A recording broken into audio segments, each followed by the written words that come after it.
Hello, everybody, and welcome to another adventure in history. I'm your host. My name is Shane, and it's an exciting day. Number one, because it's special stream Friday, because, stuff happened yesterday. But number two, because it's the last day of the semester. And I have 2 lovely weeks off where I plan on doing as little as humanly possible. And probably not achieving that. Just to be honest, I'll have a million things to do, and I'll almost certainly end up finding more things that I didn't even know that I had to do. But welcome, everybody. I hope that you are having a lovely day, evening, afternoon, morning, 2 o'clock in the morning, if you're some of our viewers in Europe. I do hope everybody is doing well and is having a good one. So the show is Adventures in History, and what we do here is we talk history, and we do so in a way that is easy to approach. It's very laid back. It's definitely not that sort of droney thing that you get, from the stereotypical history teacher. This is not Ben Stein from the beginning of Ferris Bueller. Hawley, Smoot, Tariff Act. Yeah. My wife and I just watched that again not too long ago. Trying to catch my wife up on some kind of classic movies that she had never seen before. The puppy just walked in. Hello, puppy. Would you like to come on stream this early? You just want to come on up here? Come and see me. Where are you going? Gonna come over here? Come on, come and see me. Hello, it's a puppy. Hello, puppy. Oh my goodness, what are you up to? She has been having gastrointestinal disorder, and she has been pooting a lot, and she is afraid of her own poot. So she'll poot, and then she'll get really cagey and want to be cuddled. It's kind of darling at the same time as being unfortunate, because it's what do? You just console the puppy? She can't really, you can't make her stop pooting. Hey, Joey, good to see you. Joey, I said this the other day in David's stream, but you were the #1 viewer for the entire channel this year, and ended up racking up something like 79,000 channel points. So, well done, sir. And thank you so much for hanging around. I really do appreciate the viewers. I really do. Yeah, so tonight we're going to be back in Rome. You has all of the emotes. You do has all of the emotes now. And you've got the little stars on your channel badge too. Your little 4-month subscriber badge. Yeah, you got the little gold stars for being a level 3.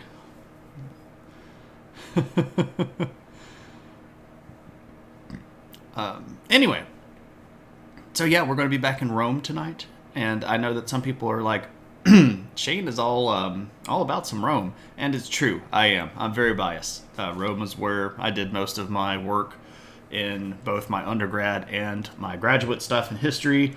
So yeah, I quite like the Romans, and I tend to maybe talk about them a little bit more, because at the end of the day, it is kind of my stream, right?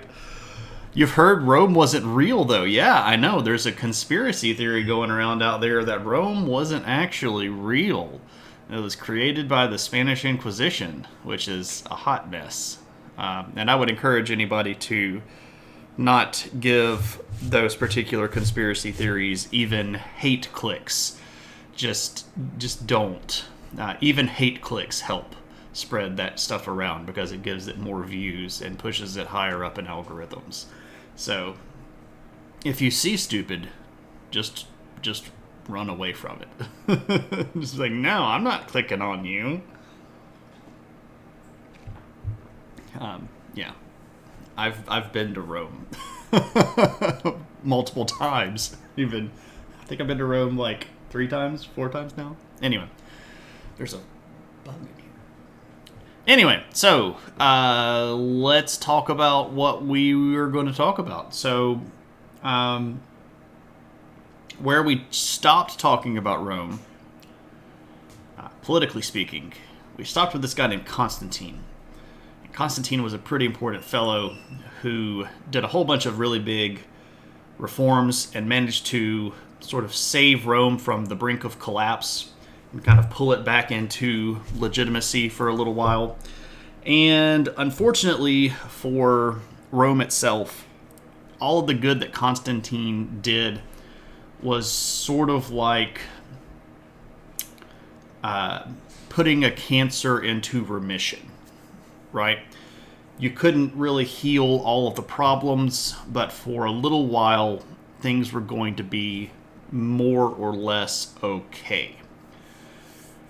And when Constantine died, he broke the empire up into quarters, but they weren't equal 4 pieces. They're actually not even close to being equal. Between 3 of his sons and a nephew.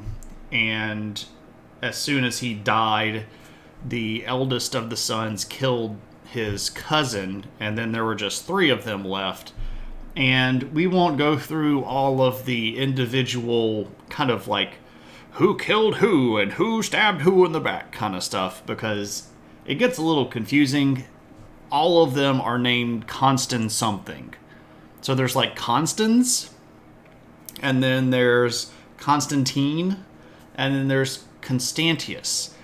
And I remember very distinctly on one of the tests that I had to take in Roman Empire, kind of having a moment, because in this particular test, there were like 6 different people named Max something.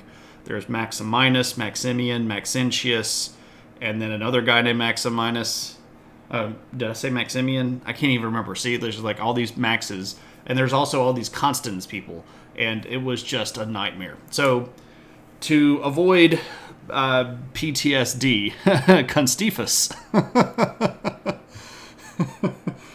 To avoid all of the crazy, confusing names, what we're really going to do is kind of pick up after a lot of the crazy stuff has ended, and we're going to talk about the rule of a guy named Constantius. Who's Constantius II. I don't know why. It always does that. Everyone forgets about him. Yeah. So Constantius II rules from,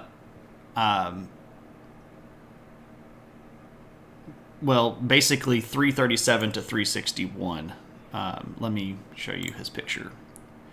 Whee! This is Constantius. Now, clearly this has been, repaired. His nose probably is not natural to the actual statue. They've just sort of added something on there, and it looks like the back half of his head got cracked off. Statues are ancient. When something is 2,000 years old, you kind of got to give it a little bit of a pass. But this is Constantius. He was the second son of Constantine. He was not the oldest son and not the youngest son. He's the middle kid. And what's kind of weird is he ends up being the one that's still alive and the one that's sort of left standing after the older brother and the younger brother both die. Yeah, he got a nose job, ancient nose job.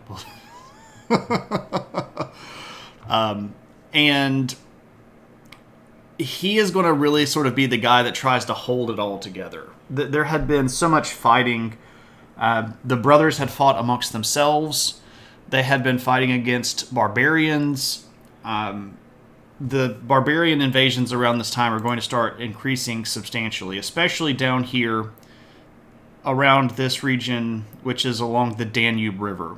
So the Danube River runs sort of right around through here, and also right through here down the Rhine River.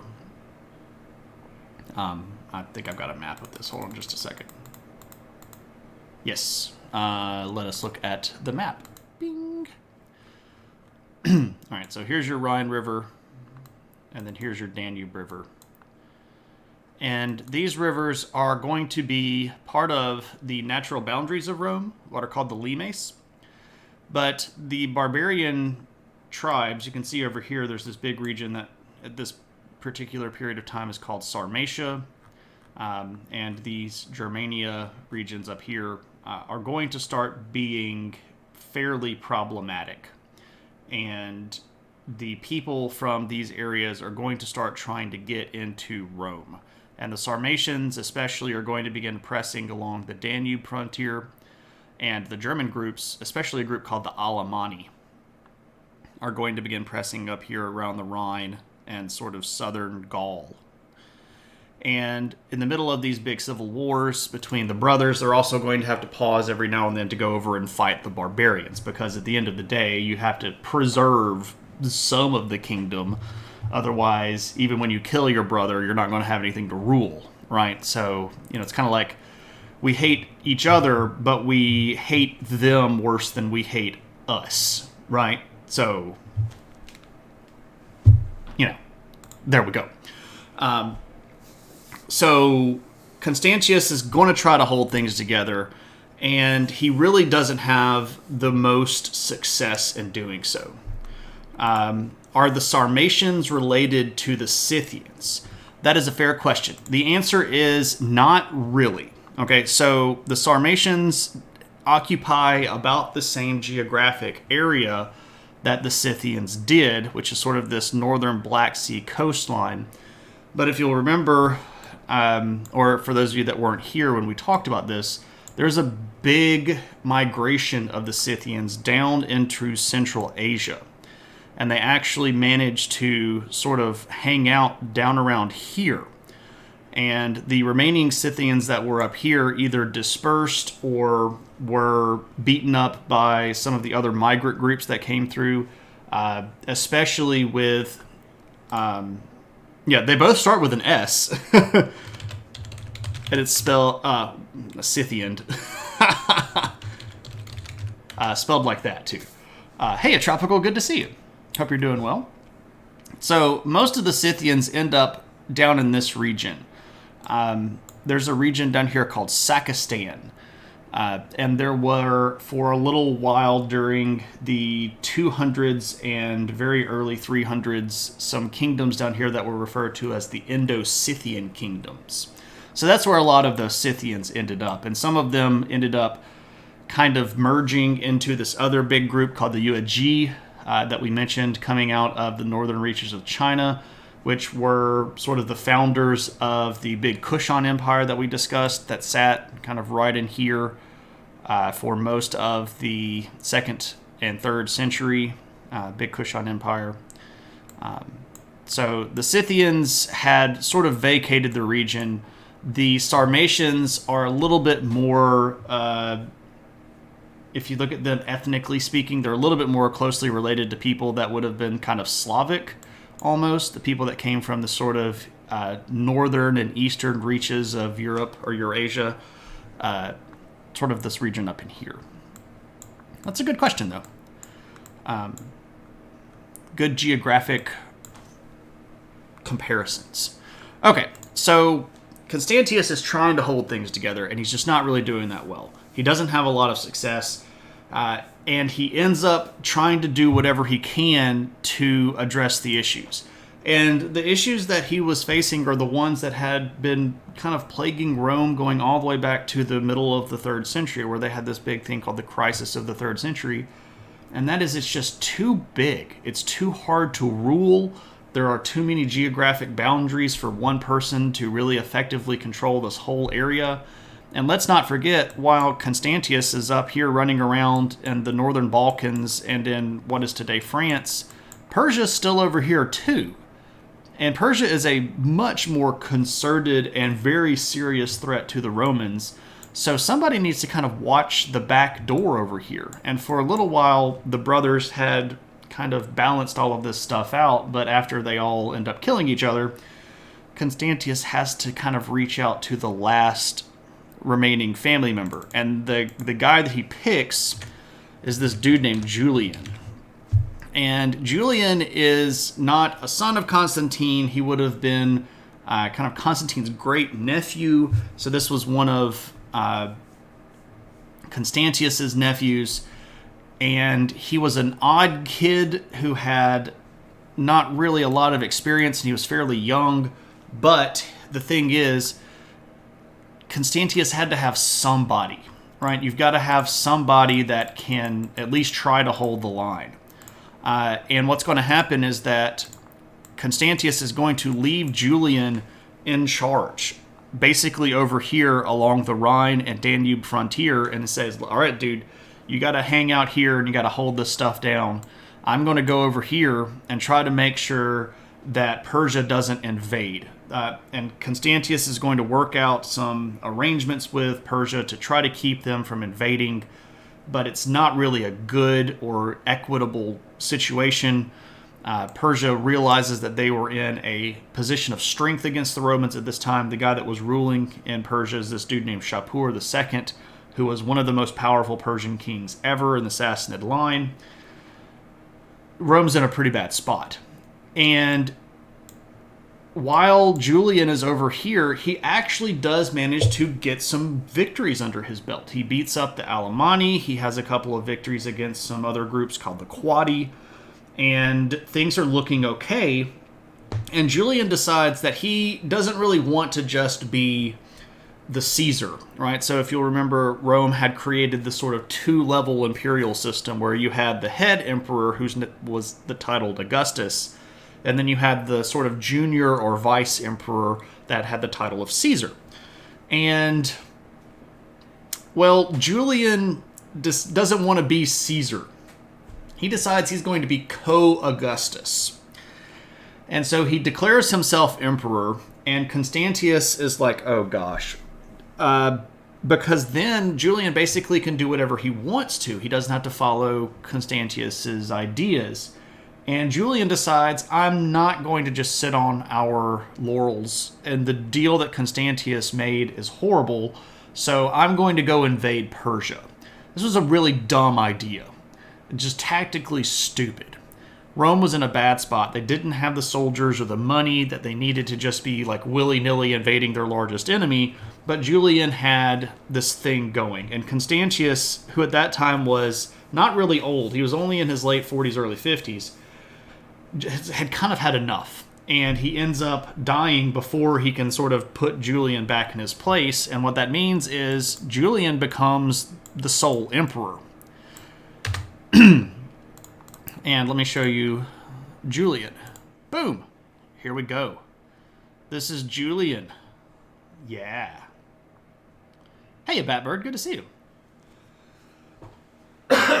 Sorry. I'm still trying to get over the sinus stuff that I had earlier in the week.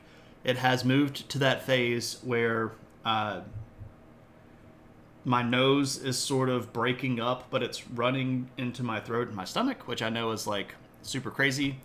But yeah, Julian the Apostate. This is Julian the Apostate, indeed, Cryonics. Also, welcome. So this is Julian the Apostate, and he's actually referred to that because unlike Constantine and all of Constantine's sons, Julian is a good old-fashioned Roman polytheist. No, Constantius died of some just regular health issues. He did not get assassinated. You're just glad Rome was real again. Eye of the night. It's okay. There was that moment where it was on shaky ground, but it's actually real again. Also good to see you. Julian, like in the movie Madagascar.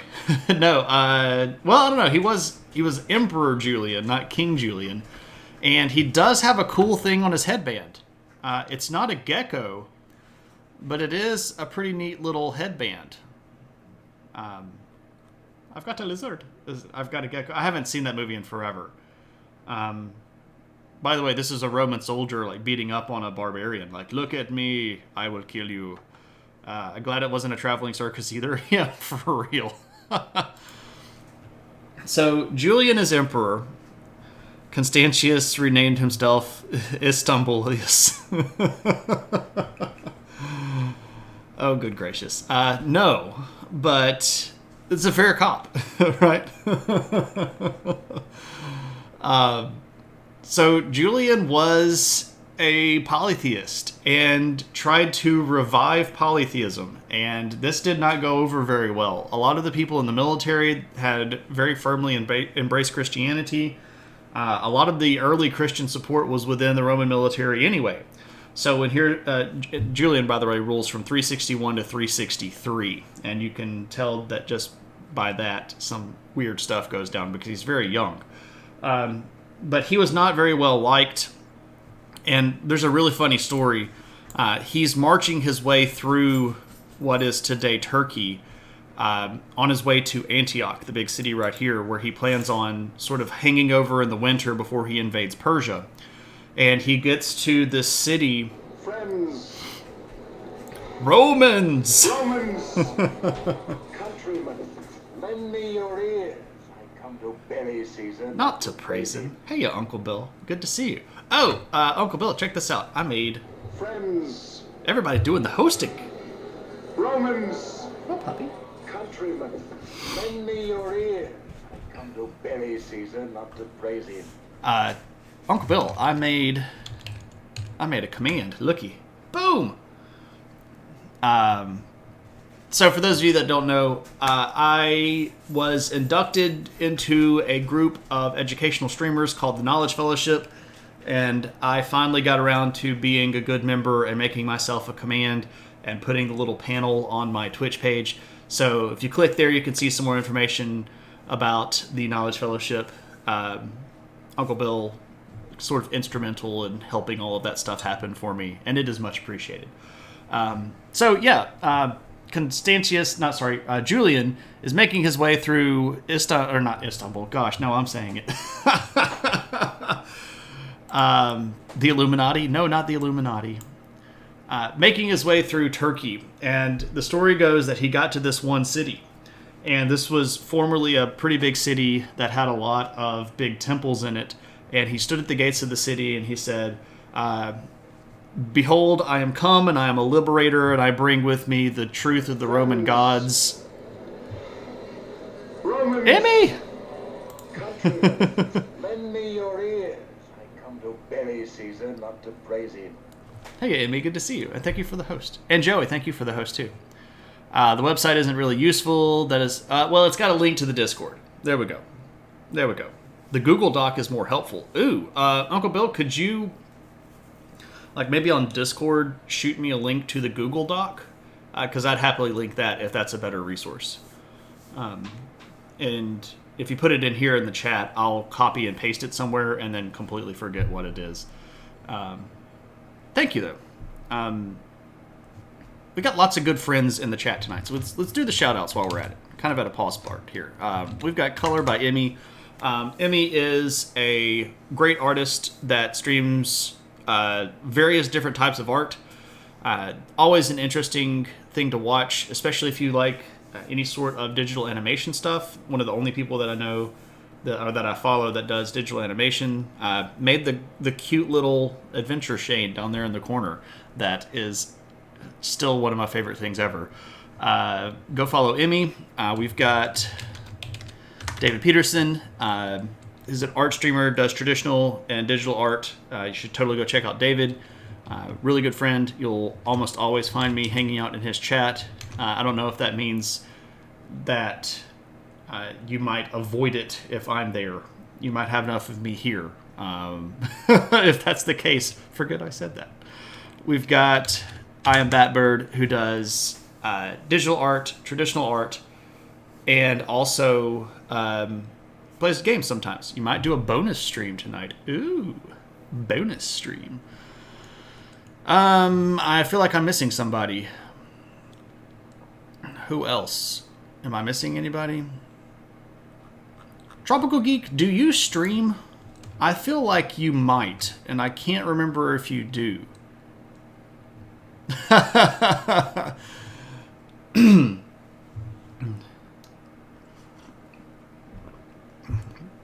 feel like they probably know who I am if they're here. Steve Sketches was here earlier. Steve? Okay, cool. I'll give Steve a shout out anyway, if you don't know who Steve Sketches is.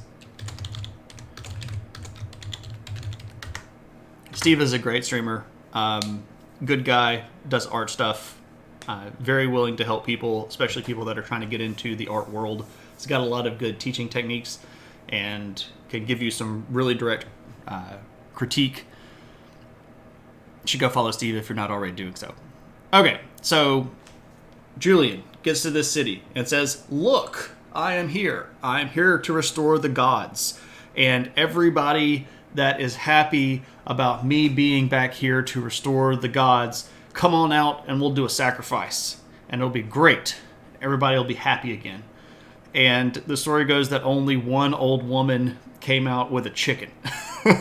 Like in the whole city, there's this one old lady carrying a chicken. And she's like, "I'm here to do the sacrifice." And he got really mad about that.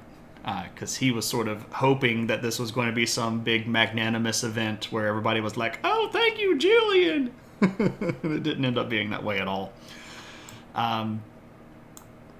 There's another funny story. He actually does get to Antioch, and he spends the winter there before he's going to go invade Persia. And his army basically eats all of the food in Antioch. And the people in Antioch start, telling him that they want him to leave. He's like, "I'm the emperor, dang it. Like, you can't just tell me to leave." And they're like, "We don't want you here. Take your army and go away." And he wrote this book called the Misopogon. And it's this diatribe. It's not really a book. It's more like a pamphlet. It's this diatribe against the people of Antioch. But the title of the book, the Misopoganu, it translates to the haters of beards, because they said that, or he said that Antioch hated him because he had a cool beard. And that chicken grew up to be Pope. Well, no, that chicken probably did get sacrificed to the old Roman gods. Hey, Ashmonite, good to see you. Welcome, welcome. Not too late. Haters and losers, right? You hate my beard, so I hate you. You can still read this. It's called the Misopogon.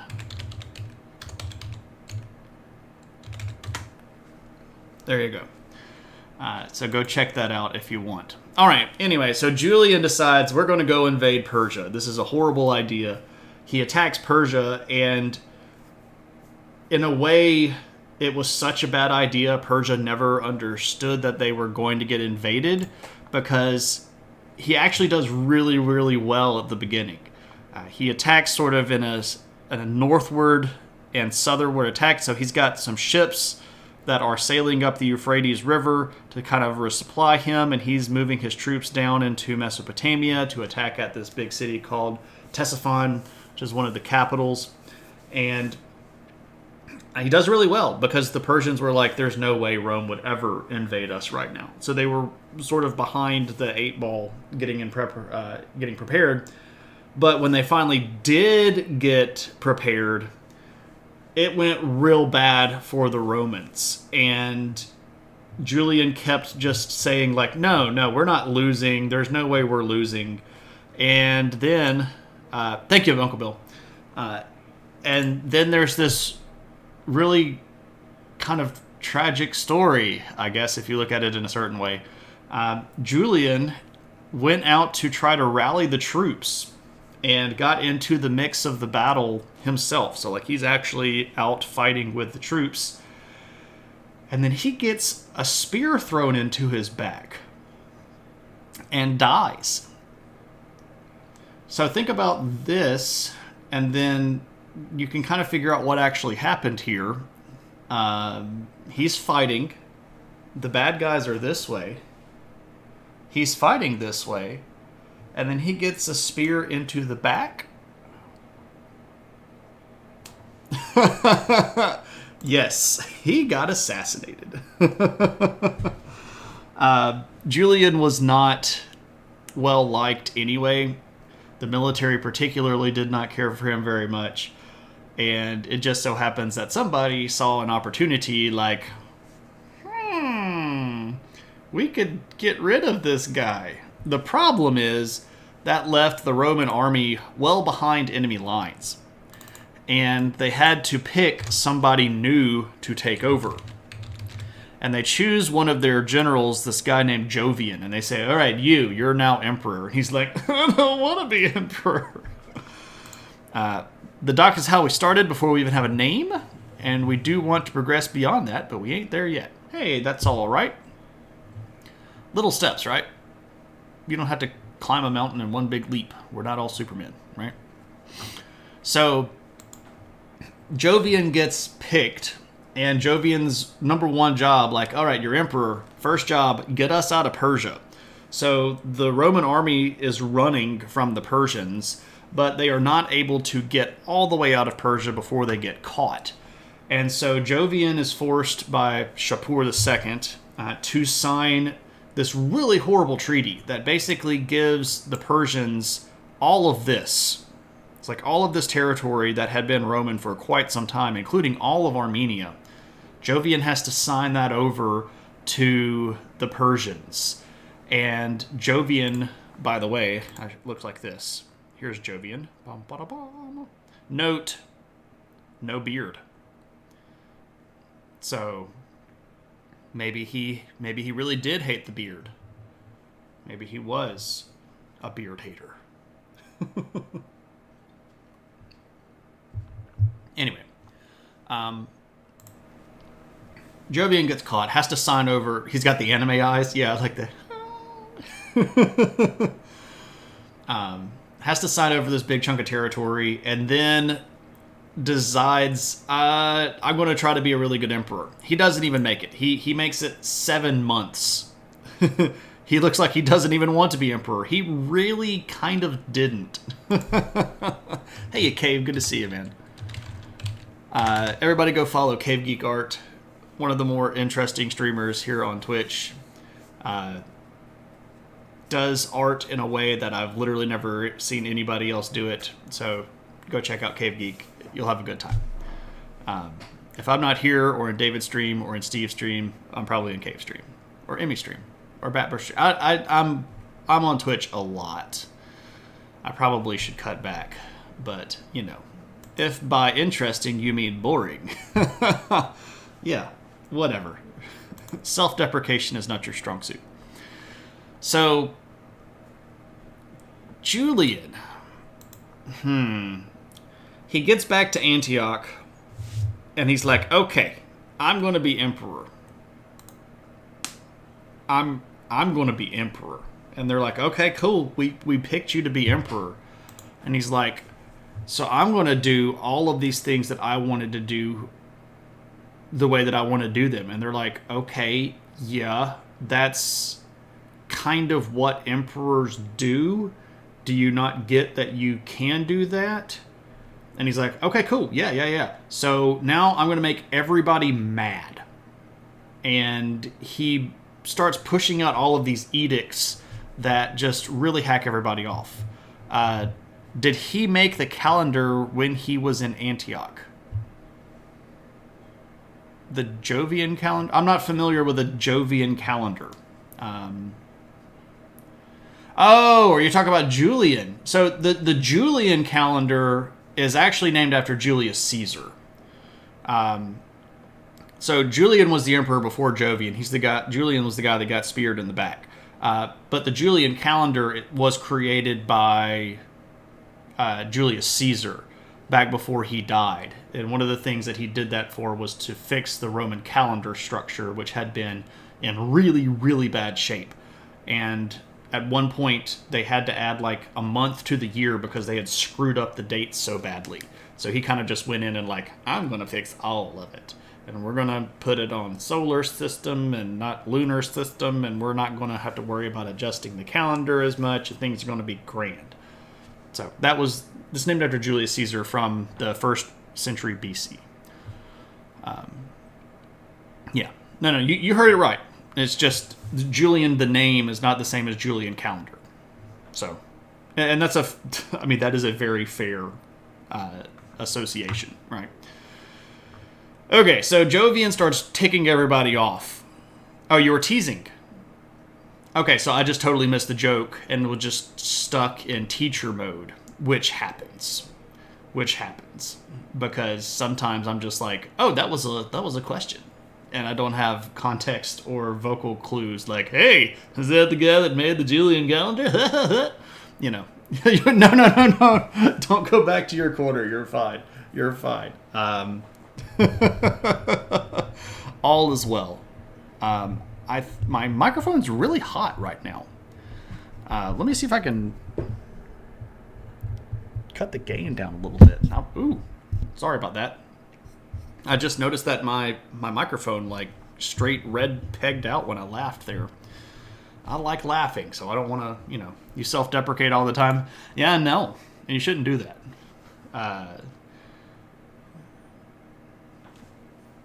You all are awesome people. Don't beat yourselves up. Have some love for yourself. It's okay. Sometimes it doesn't feel like it's okay. But it is. It is. It's all good. Okay. Jovian makes a whole bunch of people really mad. And they don't like him very much. And so he burns down the library in Alexandria. I'm just joking. He burns down the library in Antioch. And that makes a lot of people mad. And then on the road, sort of back over to Rome, he dies really suspiciously. He just kind of suddenly dies. Like, and the royal physicians and the medical doctors that are sort of with the army, they're just like, okay, he's dead. And then, like, his closest family members were like, are you not going to investigate this as murder? And they're like, he's dead. So, like, dead. He didn't necessarily get assassinated. Joey, you're too quick with the assassin figure. You did some research on the old Roman calendars a few months ago. Apparently, even some various state administrators were playing games with the local calendars to extend terms and claim more revenue. Yeah. So, one of the things that happened at the very end of the Republic was effectively the political hijacking of the religious structure of Rome. And people were using religious positions to gain political power. They were having priests declare certain days unvotable. So if opponents were trying to get legislation passed and they looked like they were going to win, you would get your priest to run out and say, the signs don't look good, we can't have a vote today. And the thing about voting in the ancient world, especially in Rome, was that you had to be in Rome to vote. So if you had gotten all of your people to come to Rome for the vote on that day, they might not be able to sit there for, 3 or 4 more days, and the priest can just sort of like filibuster you out by getting all of your people to go back home. And then you let the vote go through. But I mentioned the religious things because the religious structure of Rome was what set the actual calendar itself. So having a priest, or especially a flamen, and there are particular roles in the religious order that were called flamen, which are kind of like high priests of specific religious sects. If you got a couple of flamens, you could get some stuff done. They had filibuster, not in the way that we have today. I was using that as a metaphor. Like if you wanted to wait out your opponents, you could just get your priest to say, no, and then your people would have to go back home. And then when your votes literally left the city, then you'd hold the vote and your side could win. So it's sort of like a filibuster where you basically stall out the vote until you have much better scenarios or chances to win. But yeah, like changing the calendar to say that my term was longer or shorter, that happened quite a bit. Boop-a-doop-a-doop-boop-a-doo. Rex Grux says they took the books before they burned the library. They took most of the books. Also, hey Rex, good to see you. It was a rabbit hole that you fell into, try to figure out month names. Ah, so you found out that March used to be the first month of the year, and that's why we have like September, which should be the 7th month, but it's not. It's the 9th month. And you're like, where the devil does that come from? So Sept and Oct for October, and Non for November, yeah, and Dec for December, yeah. I'm with you. That's my kind of world right there. You're also your harshest critic, so you guess it goes hand in hand. Yeah, everybody knows themselves the best, and they kind of get on themselves the most, but you don't have to. You're a cool cat. All right, Maddie. Hey, what's going on? How are you? Good to see you. Why is that you're reminded of flan? I don't know. I do like some flan, though. Flan is good stuff. Perhaps you're just hungry. Bum, ba-dum. Rex Grux. Thank you for that follow, and welcome to the adventure. So, Jovian gets dead. Did he get assassinated? Maybe not. We don't really know what happened to him. He's just dead, and he's not around anymore. So, who's going to be emperor? There's the question. I'm Spartacus. I'm Spartacus. I'm Spartacus. I'm Spartacus. I'm Spartacus. I'm Spartacus. Maddie, thank you so much for that sub. And congratulations on being Spartacus. So, absolutely he got gotten. Joey, I think you love the Assassin Command more than anybody else. If Metrand was here, he'd probably be fighting with you about that. So, the army is actually going to have a meeting. And they get all of the kind of army generals together. And they go, all right, who are we going to pick? Who's going to be emperor? And they kind of have a list of names. And they're like, what about this guy? And they're like, no, okay, ask him. And they ask this guy, and the guy's like, dude, the last 2 emperors died pretty horribly. I don't want to be emperor. No thanks. And they're like, what about your son? And he's like, no, I'd rather not get my son killed either. So no, neither of us want to be emperor. And they're like, oh crud. What about that guy that's over in Northern Africa? What about that guy? And they're like, no, we can ask him, but I don't think he's going to want it. And basically they settle on this guy named Valentinian. And he was not the first choice. He was not the second choice. He was not the third choice. He was not even the 5th choice. He was like at the bottom of the list. But they're like, how about this guy? Do we pick him? And they're like, okay. So basically Valentinian gets the job of emperor because he is the least objectable. People hate him the least. So Valentinian becomes emperor. This is Valentinian. You can see him here holding up the cross because he's a good old Christian. And he's got the orb. He's got the whole world in his hands. He's also kind of a stern-looking dude. This is not the face that you would want to see coming home after curfew. So, yeah, Valentinian. Look at that guy. So what has he got? Well, he's got problems. He's got pretty big problems. And those problems are the same problems that Rome has had since, basically the center part of the 3rd century. It's really big. It's got a lot of money. It's got a lot of power. And it's hard for one person to rule this whole area. So Valentinian decides, you know what? I'll just take over and do my thing. So he gets to Rome, and before they even have his coronation, there are some people that are like, why did the army pick this guy? And the army's like, we didn't want to pick this guy. It's just the only one that we could agree on. And there were a lot of people that were like, there's no way we're supporting Valentinian. It's just, no, this guy can't be the emperor. And, Valentinian kind of hears them talking, and he's like, oh, man, look, can I just be emperor? They're like, we really don't want you to be emperor. And he's like, what if I picked a co-emperor? Would that help? And they're like, I mean, it wouldn't hurt. So Valentinian is going to pick his brother, Valens. And they become co-emperors. But it's pretty clear that Valentinian is sort of like the head emperor, even though they both take the title of Augustus. So Valens is kind of like the consolation emperor to the consolation emperor. They chose him because he had no beard, right? Yeah, they're very much anti-beard now, those beard haters. That song is stuck in your head. Sorry, Cave Geek.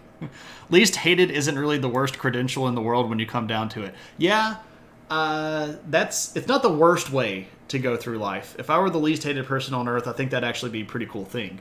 But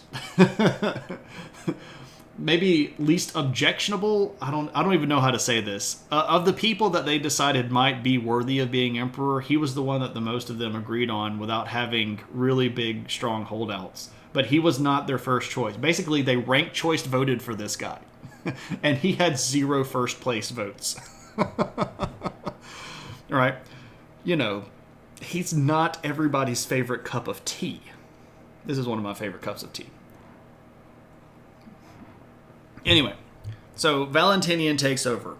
What is he going to do? Well, he's got to go back to fighting these barbarians. Because while all of the Romans were over getting their butts kicked in Persia, all of the barbarians here along the borders decided that it was a field day. Like, we can just go out and play and do our thing and kill the Romans. And there was this big invasion of Gaul. So the Roman province of Gaul by the Alemanni. In the middle of the Alemanni attack, the Saxons decide, you know what, hey, we'll get in on this too. And so they kind of throw in with the Alemanni. Britain, the provinces of Britain had almost completely broken away. Like, to the point where there weren't Roman leaders up there. There were sort of some Roman soldiers that were kind of running around up there that had some like mid-range military leaders, but the political structure had just about completely fallen apart. And so Valentinian is like, oh gosh, I've got to go over to Britain. So he has to personally go over to Britain and lead the army to reconquer all of the territory in Britain. He beats up on the Saxons, and he's actually fairly successful. He manages to push this group called the Quadi back across the Danube, but this is his entire career as emperor. He's just running around fighting barbarian groups. He was the least most hated of the candidates. Yes, that's accurate, Joey. There we go. In Spanish, you were taught that barbarism is when you impose a foreign word into the language. Oh, wow.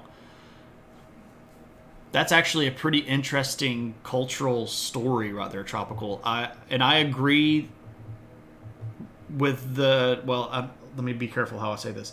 I understand where that comes from, because Spain went through a lot of being conquered by people and has a very, very unique and independent-minded streak about their language. Yeah. So they didn't need them at that point. They had King Arthur, right? Ironically, I don't know if you were being somewhat interesting there, making a joke. There are some people, and these people have some very, very tenuous historical stuff to go on that suggest that King Arthur and his knights were actually Sarmatians that had been brought to Britain by the Roman army, because during this period of time there is a little bit of cross-border recruiting going on. So there you go. Intense and stuck to their guns in the language. Yes, very much so. Is old enough to remember JR's most loved to hate title. Oh yeah, Dallas. It was all a dream, right? Just wake up. But you had read some of the things like that. It was when your favorite lore stuff. Oh yeah, there we go. Arthurian legend is really interesting stuff. It really, really is. I've read a whole bunch of that stuff. I just love mythology, and I especially love we don't really know, the situations where we can't say, oh yeah, it was probably just this. But there's a whole bunch of debate and a whole bunch of, well, I don't know, what about this? That's kind of my world, and I've read a lot of the Arthurian legends. So there's like, the classic things like L'amour d'Arthur, but that's a lot later on. But yeah, the early Arthurian stuff where Arthur is more or less a transplanted Roman soldier that manages to carve out some sort of kingdom in southern Great Britain island, is really interesting stuff.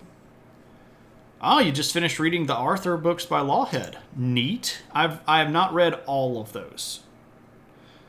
You didn't realize till now that someone tried to remake that show in 2012. I think it was like a second generation, like it was supposed to be Dallas with like the kids of those people, and they got some of the original actors to come back. I didn't watch it.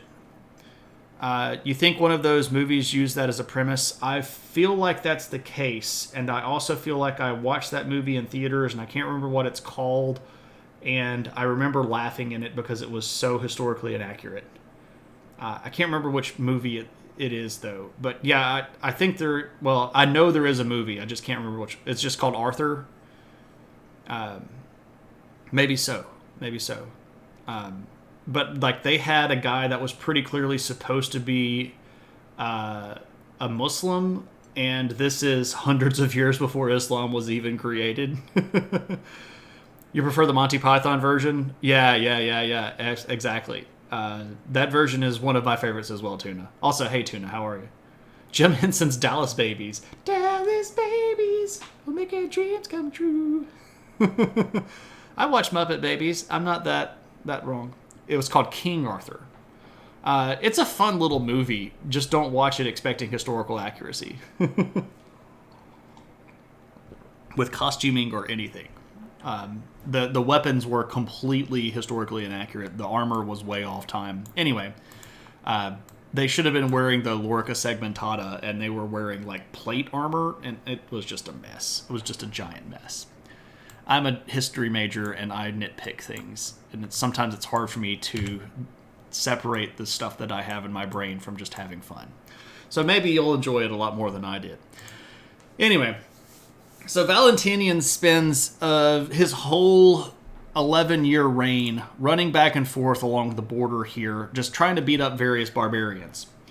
And he is mostly successful in pushing them back, but there are other problems as well, because there are lots of rebellions.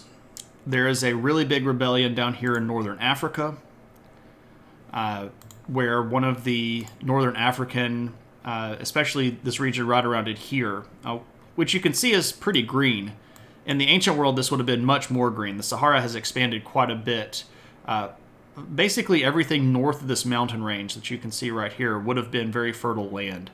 And northern Africa was actually one of the biggest biggest food exporter regions in the Roman Empire. So there's a whole bunch of stuff going on there, and one of the regional governors decides, I'll just be emperor, and Valentinian has to go down there or send troops down there to deal with that. And there's a whole bunch of stuff going on here with Valens, and we'll talk about that in just a moment. But Valentinian tries his best to try to get these barbarian tribes to come to the peace table.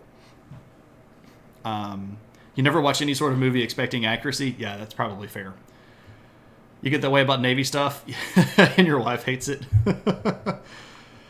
Is the one you were thinking of the one with what's her face from Pirates of the Caribbean? I don't know. Are you talking about Keira Knightley? I think she might have been in that as Guinevere. I think she may have been in the King Arthur movie. Now that I'm thinking about it. Yeah, I think so. Tuna. Oh, she was. Okay, cool. If you have a PhD, what is your thesis on? If you do not, what would it be on? I do not have a PhD. I have 2 masters. My thesis So I had to do a thesis for my master's. It was a pretty tough program. My thesis was on the transition of the Roman legal structure from the Republic to the Empire, and specifically looking at laws that dealt with banishment and exile. And it was really deep and a mess. The research was a mess. The thesis is actually pretty good. One of the things that I'm most proud about writing was that thesis. So, absolutely forgettable film. Yeah. We all have stories. Right, we do.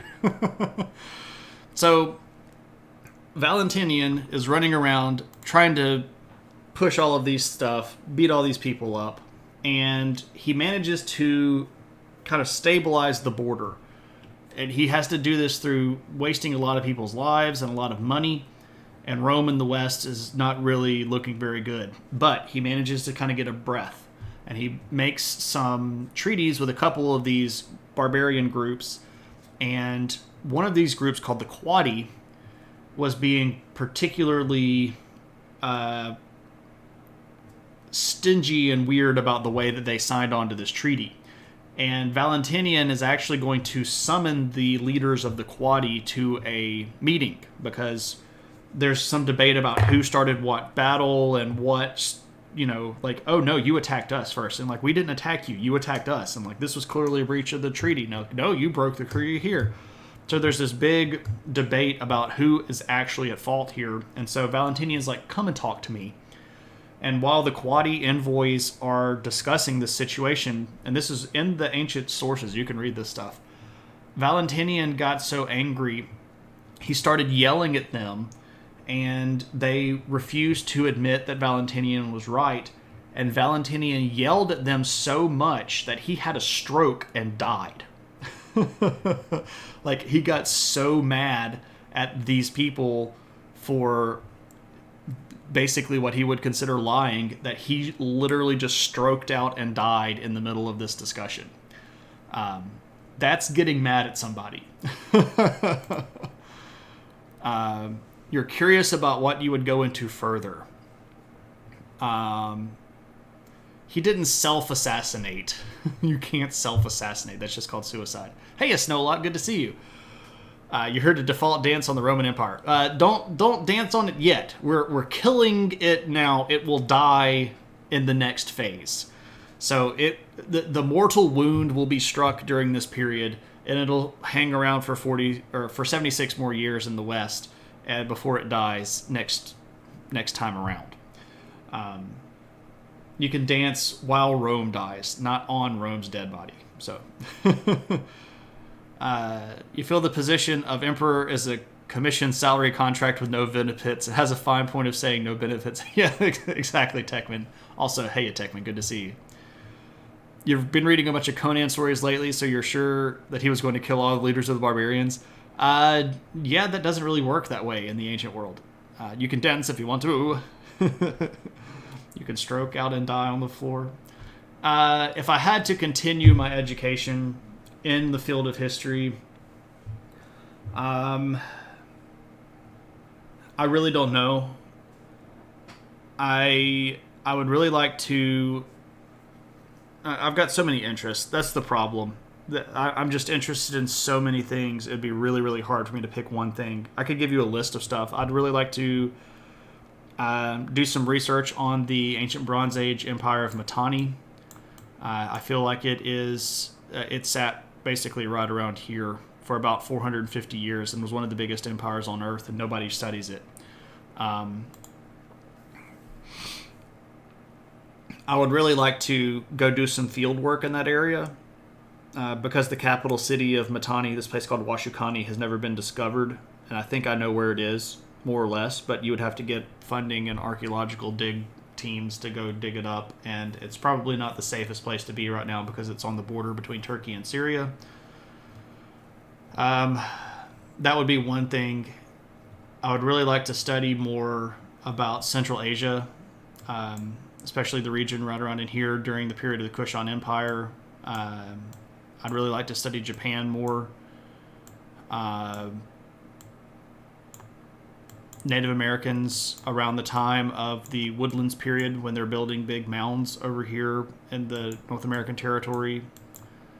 I have so many interest areas. The thing about a doctoral degree in history is that you have to pick these tiny little things, and you have to spend years of your life trying to prove this one thing. And I almost wouldn't want to pick something that I was super passionate about, because I feel like I would burn myself out on it.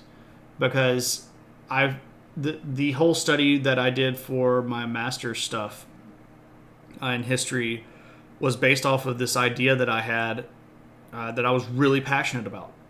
So that's what I was excited about, and now I don't want to I don't even want to think about that stuff anymore. Sometimes I go back and try to put together my passion for that particular topic, and it's really not there because I burned myself up. Would it be how historically the world was never flat, isn't flat, and will never be flat? I think that's pretty clearly just like on display. We have ancient sources where people in the ancient world, in the like hundreds of years before we switched over in the BCE era, figuring out that the world was round and doing the math to prove it. You know, I guess that's a better way to die than a nosebleed in bed. Yeah, I guess so. You've been there, done that. Also, 2A. Yeah, I'm with you. Yeah, you end up hating it. You do. You do. All right, Bill. Seems to be making a comeback. Well, that's because the internet allows ideas that would have normally been socially or scientifically stamped out to continue, because the internet allows for groups of people that have deviant ideas to create a community and receive communal support amongst themselves. And then they'll just create themselves a little echo chamber and just invite people that are feeling cast out from other areas into their echo chamber. And because it's on the internet, everybody has the equal amount of ability to yell loudly, and people that yell loudly attract attention. And so the only way to, like, if you got rid of the internet, it would get rid of a lot of the hate that people have in our society today, because it's really fueled by these false images that we put of ourselves on social media and the lies that people tell that are perpetuated by people that believe those lies on social media. Yeah, it does actually make them seem a lot larger than they are, because they're very loud and they do have a platform, so they blare their ideas from it. I'm not trying to say that there aren't people that are going back to believing that, but it's a big mess. I mean, it wouldn't go away. The hate will never go away. As long as everybody is different, there will always be hate, because people are just sort of pre-programmed by society to categorize people in the like me, not like me way. It definitely puts stuff in a microwave and makes it heat up a lot faster, yeah. Well, you know, Eye of the Night, great minds and all that stuff, right? All right, so Valentinian strokes out and is dead, right? So who's left? Well, who's left is his brother, Valens. I don't think I actually showed you Valens. This is Valens. People, what a bunch of buttholes.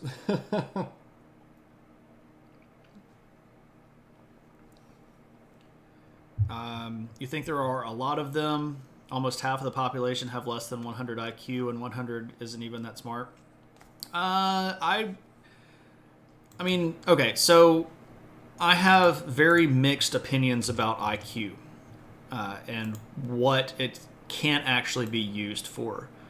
I think that IQ is one of many potential partial descriptors of intelligence, but I don't think that it should be the only thing that people use, and I don't think that it's even the best thing that people can use. So I get what you're saying, Joey. Any sort of standardized score like that is designed to create a structure that applies to people evenly across the board, but people aren't the same, right? Having a sub 100 IQ does not mean that you are automatically a non-intelligent individual. You have met too many stupid people with high IQs, and yeah, that's the other side of it. You can have like a ridiculously high IQ and just be a total moron, and I know those people too.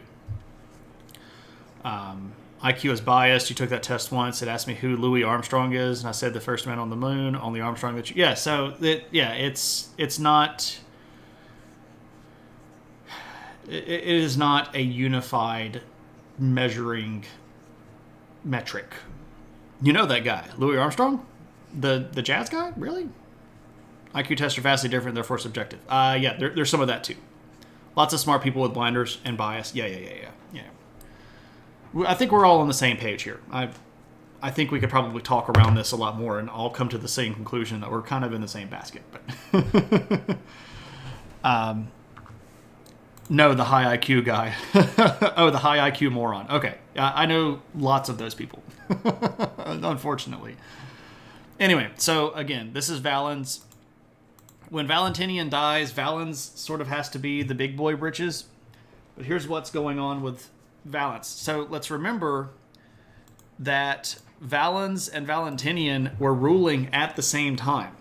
They were both emperor at the same time. Valentinian was going to be the one out here in the west, and Valens was going to be the one over here in the east. So all of the stuff that we just talked about with the Quadi and the Alemanni and the Sarmatians and the Saxons and regaining Britain and the rebellion in northern Africa, that was all the crazy stuff going on under Valentinian. What about all the crazy stuff going on over here in the east under Valens? Because guess what? There's a lot. How smart was Valens? He was capable, but he was dealt a really bad hand. A really bad hand. So almost immediately upon becoming emperor in 364, he's emperor from 364 to 368, or 378 rather. So he's emperor for 14 years. Almost immediately upon becoming emperor, there's this guy named Procopius that starts a rebellion against him. And there are a lot of debates about who this Procopius guy was. And the sort of leading theory is that Procopius, who was an old-fashioned Roman polytheist, that Procopius was sort of the guy that Julian had kind of given the wink to at being the next emperor, or at least the co-emperor. So Procopius may have felt like he had something due him since Julian had died. But Procopius is going to do something that is going to pretty dramatically change the course of Roman events. Procopius, being an enemy over here in the east, is going to go up here. And he is going to be some of the first contacts that Rome has with a group of people called the Goths. Oh, I didn't put the title of the stream. I was going to point at the title of the stream. Oh, it's actually there. Why isn't it showing it? That's very odd. Maybe if I... There we go. Like a Goth to a flame. So he draws them into Rome because Procopius needs an army. Valens has the official Roman army. Procopius needs an army of his own, and he's going to go up here and talk to these people called the Goths. And he's going to say, look, here's the deal. If you come fight for me and you be my army, when I take over, I will settle you inside the Roman Empire. This is going to be a fateful moment that changes the course of the rest of Roman history. Because when the Goths show up over here in the Balkans and over here in Anatolia, they then never go away. And they were not Roman citizens. The Romans didn't particularly care for them very much. So the Goths were Eastern European. Got it. They came from this northern region right here around the northern coast of the Black Sea, and right over here in the region between the Black Sea and the Caspian Sea. So this area kind of right around in here. This would have been, well, here I can show you the modern borders. Well, I guess I can show you the modern borders. Are you going to show the borders? Come on, Google Earth. Yeah, there we go. So like Ukraine, Russia, kind of this region right around in here. This is sort of the traditional Gothic homeland. There was actually a group of people that spoke the traditional Gothic language that lived in the Crimean Peninsula all the way up until the 1700s. And did they also listen to depressing music and dress in black? No. They also didn't build really tall churches with really big walls and really tall windows and flying buttresses and arches. That's a whole different world. Not those Goths. So Procopius goes over, brings in these Goths, and he has this big civil war with Valens. And Valens is eventually going to catch Procopius, put him on trial, and kill him. And that's going to end the civil war part. But this does not end the war with the Goths, because the Goths at this point had been brought to the Roman borders. And they were like, we were told we could come in. We were told that we were going to be able to settle inside of Rome. And the Danube border becomes a hot zone of Gothic activity.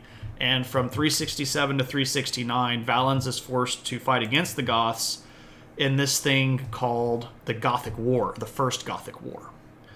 And the Crimean area would live in peace forever after. Yeah. Certainly not whole war's fault over that, or invasions by modern countries.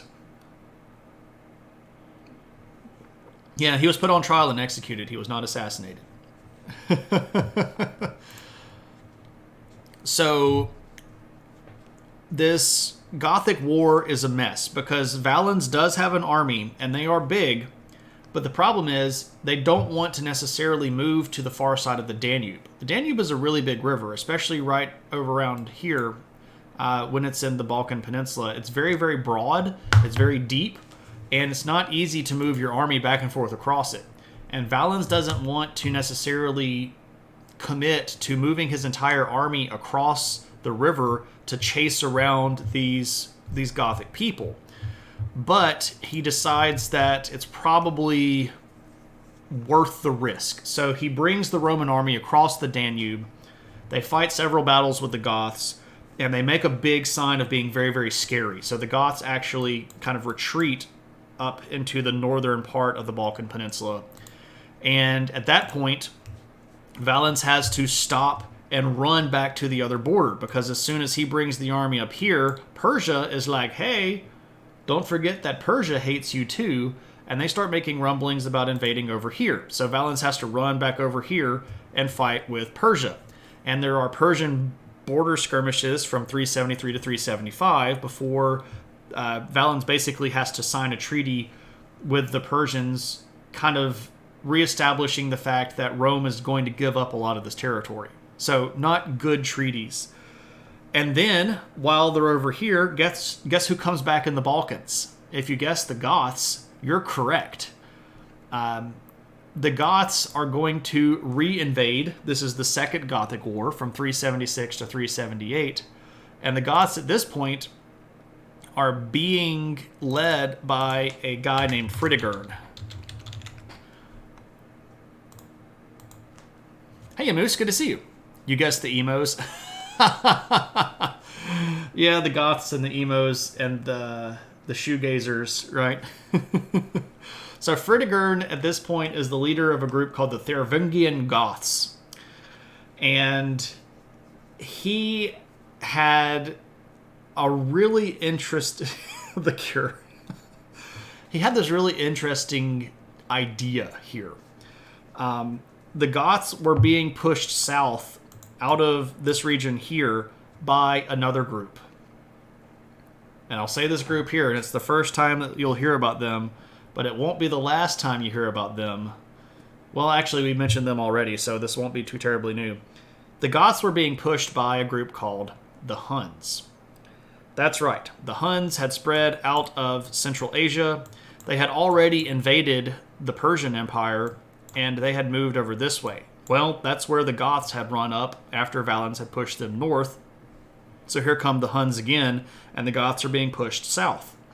So, in the middle of this war, Valens is going to kind of meet with Fritigern, and they're going to hammer out this deal. And they're going to say, look, here's the deal. There are some really, really bad barbarians up north of us, and you are going to need our help. Because these guys are scary, and the Goths are here referring to the Huns, who were scarier than the Goths. And they're like, look, if you let us come into the territory, like your guy did say that we could, Procopius, the rebel that had promised that they could settle in Rome, if you let us come in, here's what we'll do. We will give up our weapons, and we will join the Roman military, and we will settle down and be good farmers. And Valens is like, so the people up there are really, really scary, and Fritigern's like, dude, you don't even understand. Like, we're legit afraid of these people. They're crazy, they're weird, they're fully nomadic, they're horseback archers, they're scary folk. You don't want to mess with them. So Fritigern and Valens hammer out this deal in 378, which basically says, okay, Fritigern's Goths and just Fritigern's band get to come into Rome, and they get to live here in the Balkan Peninsula, right around here in this area called Illyrica and Pannonia. And they get to stay, but they have to give up their weapons, and they have to fight in the Roman army if they get called on. So this is sort of the deal. And then Valens is like, okay, this is the deal, and Fritigern's like, this is the deal. This is the way.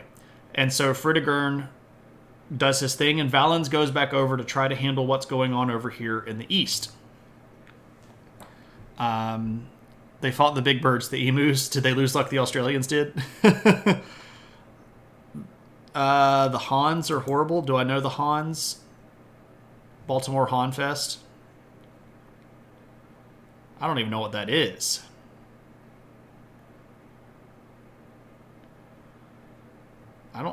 Oh, no.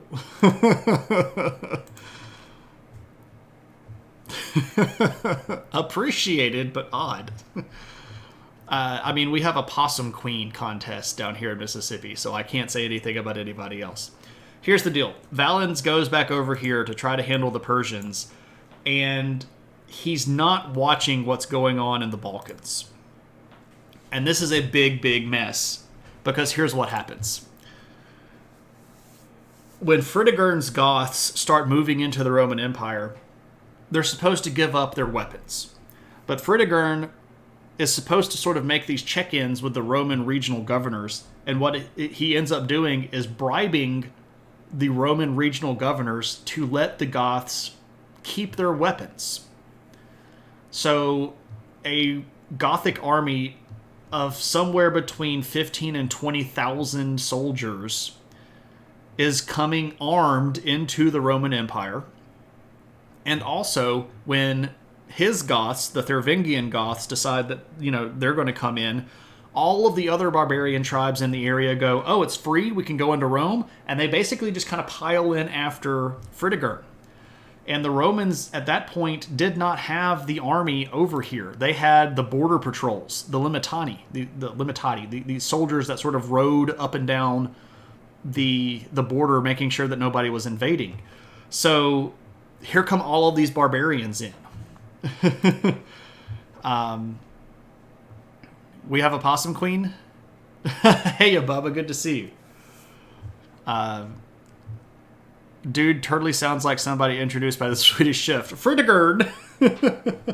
Right. So the Goths bribed the Romans, the Roman regional officials, to keep their arms, their weapons, and all of these other barbarians show up. So it takes like a couple of years, a couple of months for Valens to find out that all of this crazy stuff is happening. And by that point, Valens is like, oh, heck no. I told them just for Dagurn's Goths, not everybody, and they had to give up their weapons. So here comes Valens to teach them a lesson. Bartle.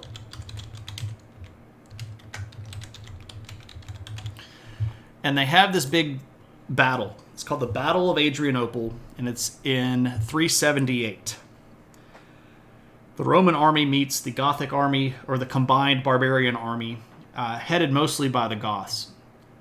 And there's a really, really big battle, and the Roman army manages to close the border and push out most of the non-Gothic barbarians.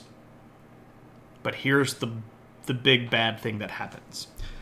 In the middle of the battle, Emperor Valens dies. He gets killed by the enemy. He gets surrounded and killed in battle.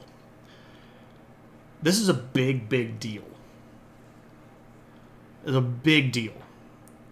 The Roman emperor just got killed by an invading force. That had not happened in hundreds and hundreds of years. Hundreds of years. And this is going to be a big old shockwave that sort of ripples through the entire Roman world, that the emperor just got killed by barbarians. And this is going to be messy. And at that point, Roman emperors would not lead their army into battle for hundreds of years because they did not want to end up like Valens. So, what's left? Well, over in the west, we have Valentinian's son. Valentinian's son was this kid named Gratian. And Gratian looks like this. He was young. Valentinian was not an old man when he died of the stroke from yelling at the barbarians. Gratian was not a child, but he was in his late teens, early 20s. And he's not necessarily going to be able to rule by himself. And when Valentinian dies and Gratian takes over, there is yet another rebellion in the West. And at this point, what ends up happening is that the barbarian invasions had caused a whole bunch of military movements.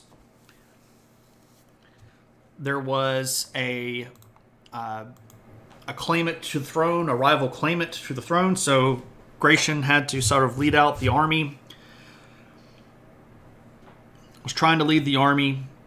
They beat up the barbarian groups, but they beat up the claimant to the false claimant to the throne, and then they were going to go deal with the barbarians. But the soldiers, who had basically at this point been fighting in the West for almost 20 years straight, did not want this child leading them.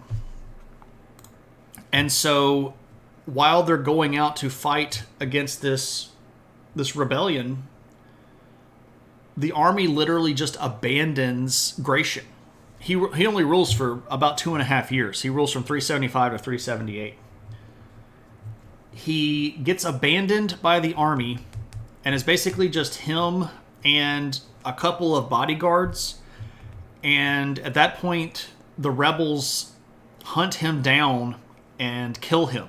So he actually does get assassinated. And he's a kid. Well, he's not a kid. He's a young man. But Gratian doesn't last very long. So now we've got to do with another. Like, okay, so who's next? Also, hey, Moose. I don't think I said hey. Did I say hey to Moose? Hey, Moose. If I didn't say hey, hey.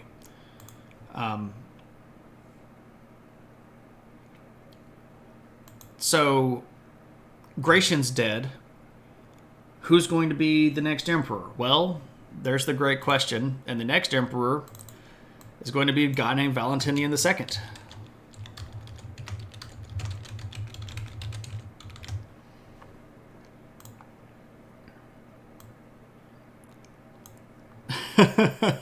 Joey was trying to give somebody else the chance to use the assassin command.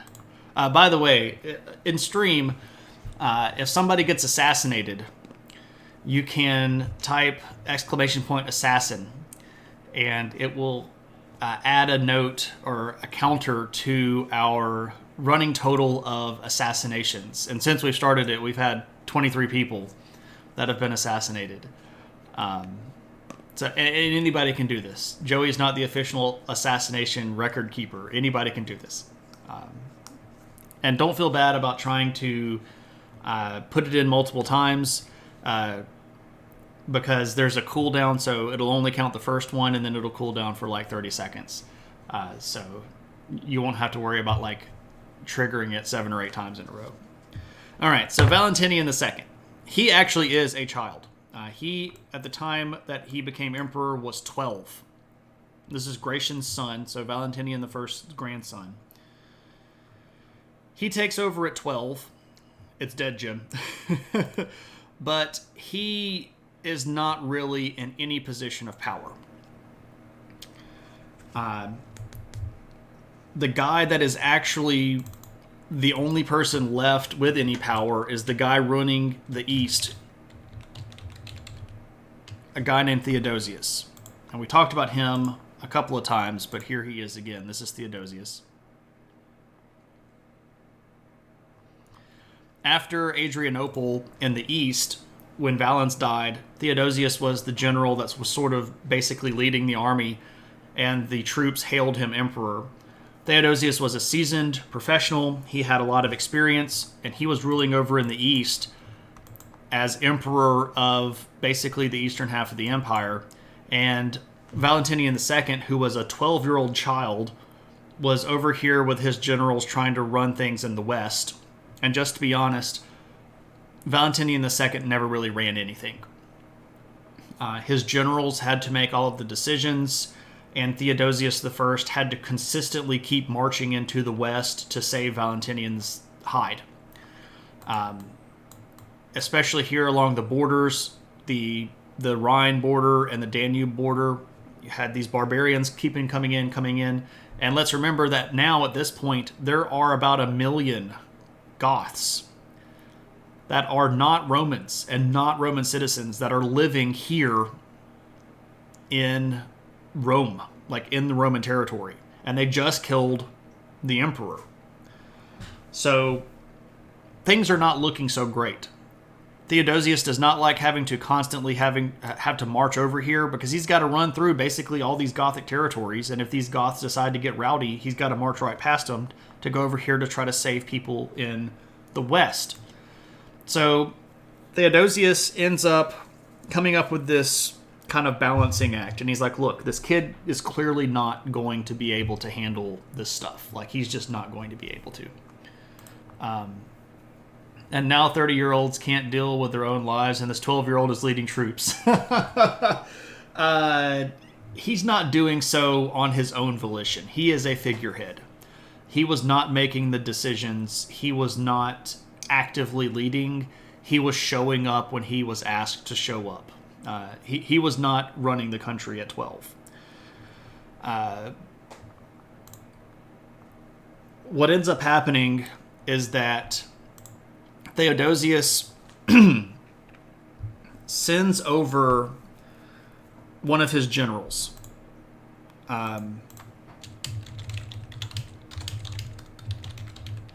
This guy named Arbogast, and I just realized that I was typing that and it didn't show up. There we go. So Arbogast was one of the Roman generals in the East. And Theodosius is like, look, I'm going to give you an army, and I'm going to send you to the West, and I'm going to basically put you under command of Valentinian, but you don't do anything that he says. You do what you think is best, right? You have my authority to ignore the 12-year-old. And this was purely done to try to prop up the western border. Did he know he was a figurehead, or does he think he has power? That's a fair question, Tenebris. Also, welcome back. Good to see you. I think that based on what we have in the sources, it's pretty clear that even though he was very young, he pretty much understood that he was not really running things. The decisions were basically being made in councils of generals, and or when Theodosius had to show up in the east. I'm sorry, from the east to the west to help him out. When Theodosius showed up, was clearly the adult in the room, and Valentinian II knew to shut up and kind of get out of the way. I don't think that there was ever a moment where Valentinian II decided that he was actively in charge and had unilateral authority to do anything. At least it doesn't seem to be that way in the sources. And if he had done that, that's the sort of thing that the sources would have castigated him about. They would have just been like, oh no, this kid's an idiot. If only there was a Senate around to make these decisions. Oh, there was still a Senate. The Roman Senate was still very much there. The issue is that the Senate was in Rome, and the Roman emperors weren't really living in Rome anymore. They were living in Milan, which is up here, which was closer to the border, or they were living in the big city called Trier, which was basically a border fortress.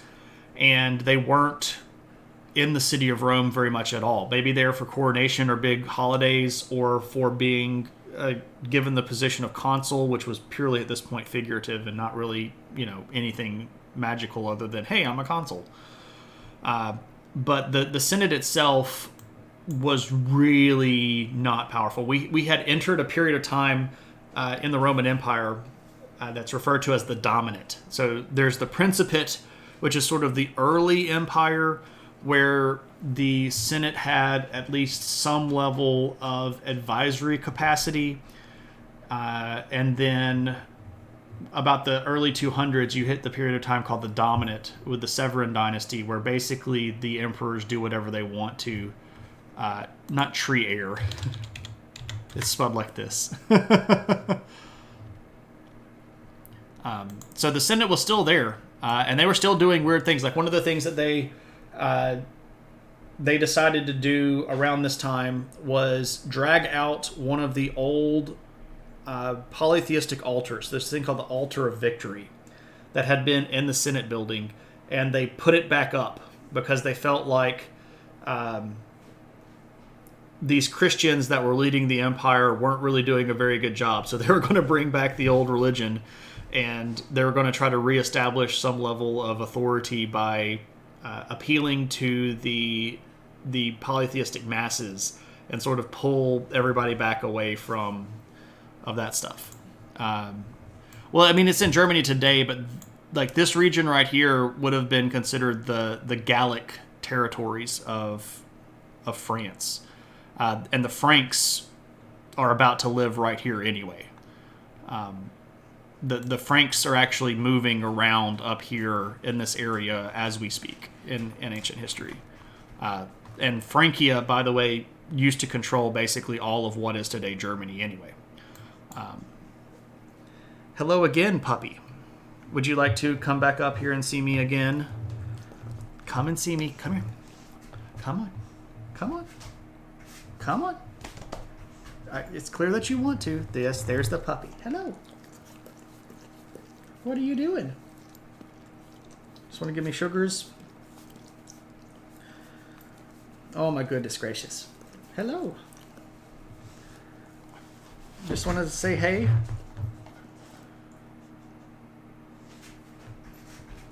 What? Oh, you're gonna woo at me. What are you doing? I don't know what that means. Woof. Do you want to go outside? You have to go see Brittany. She'll take you out. I'm on stream. I'm not going to go take you out. Go see Brittany. She'll take you outside. Oh my gosh, that dog. Such a mess.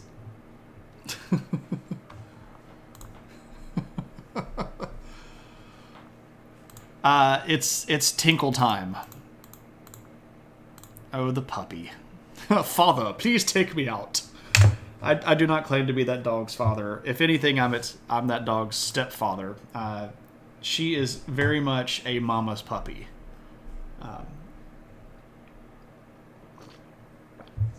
So I must deal with the other human. Let me show you Theodosius. I think I showed you this Theodosius. All right. Anyway, so Theodosius sends Arbogast over to the west, and he's like, look, you do what you need to do. You kind of have unlimited authority over here. Just make sure that the empire doesn't fall apart.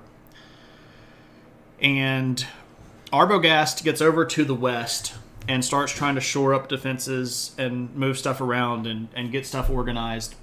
And Valentinian II's generals are just being a stubborn butt.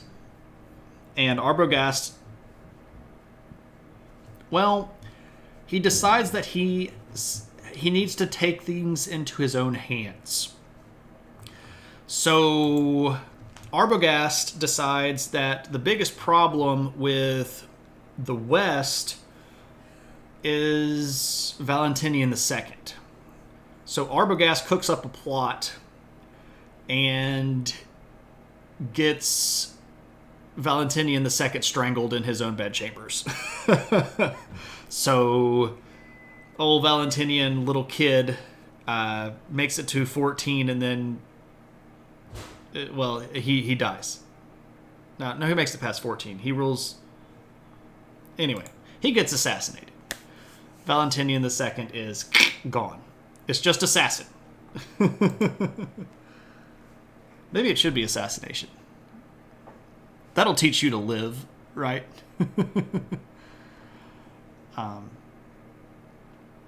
There we go. Boom. Oh, Valentinian. So what this means is that now we just have one emperor. We have Theodosius. And this is kind of like the end of an era. Theodosius is kind of a melancholy guy. He's a soldier. He has had a really long life. He has fought a lot of battles. He has a lot of stuff behind him. He's a very ardent Christian.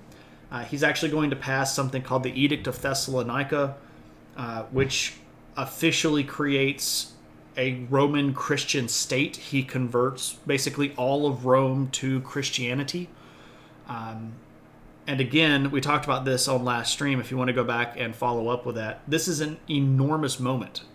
Rome's conversion to Christianity is arguably top 5 most important things that's ever happened in human history. And this is Theodosius' thing. But here's another thing. And this is kind of like a kind of a melancholy moment. He rules all of Rome. And this is the last time that Rome will be united. He is the last Roman emperor to rule Rome, as we sort of think of when we think about the Roman emperor, or Roman Empire. Do we know for sure that Arbogast wasn't under orders from Theodosius? Yes. Theodosius got really, really mad at Arbogast, and was even about to put him on trial and have him executed. That Theodosius would not have... He just wasn't the kind of guy that would have done that. He would not have had anybody assassinated. This dude was a seriously really devout Christian.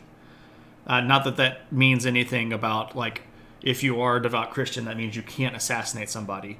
It would not have been in his character to have him assassinated. Got here like a goth to a flip. Yeah. Hey, Viper's good to see you. So, Theodosius has the entire Roman world under his control. And he has all of the problems. He has all of the rebels. He has all of the borders. He has Persia as a threat. He has all of the Germans, the Alemanni, the Sarmatians, the Saxons, the Franks, the Burgundians as a threat. He also has 1 million Goths in his own territory as a threat. He's just basically beset on all sides by really unfortunate situations. And this is when he's going to do something that is really important. I mean, the Christianity thing was really important, but this is a pretty big deal. Theodosius approaches the Goths, and he decides, look, I can't make you leave. I just don't have the manpower to push you all out. And he's very honest with this. Like, look, I mean, we could kill all of you and get rid of all of you, but it would ruin us in the process. You're already here, so here's what we're going to do. We are going to make you a deal. And Theodosius creates this concept called federati. And the deal goes like this. You, barbarians, Goths specifically, are going to be given special status. You're not going to be Roman citizens. That's not you're not going to be Roman citizens. But here's what you are going to be. You're going to be our friends and our confederates.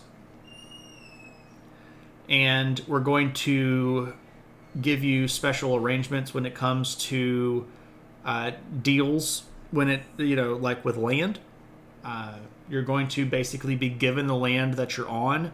And this made all of the Romans in that area really ticked off because that land was already claimed by Romans, especially really, really rich families. And now Theodosius is basically like, we are settling you here. This is now your territory. But you have to be on our side, and you have to fight in our army, and you have to act like good Roman soldiers. And if you all do all of these things the right way, we might make some of your soldiers citizens, and that way your next generation children would be citizens. So this is the incentive. This is the deal. Basically, Theodosius is smart enough to understand, like, I can't kill all of them, but I've got to do something. We have to either get them on our side or try to wipe them out. And the Goths dig this. This is a good deal for them because they're going to get the land that they wanted. They're going to get special status, and they're going to get paid. Like, when they go out to fight for the Romans, they're going to get paid just like the regular Roman military would. Apparently, there is no collective noun for Goths. My vote is a threat. There is a threat of Goths on the horizon. That's a pretty good one. But Theodosius is going to be the last ruler of a united Roman Empire. And he makes a really bad decision. One of the last things that he does when he's alive is decide that a dynasty was more important than the empire. And he splits the empire up, and he puts his two sons in charge of each half of the empire. So there's the east and there's the west.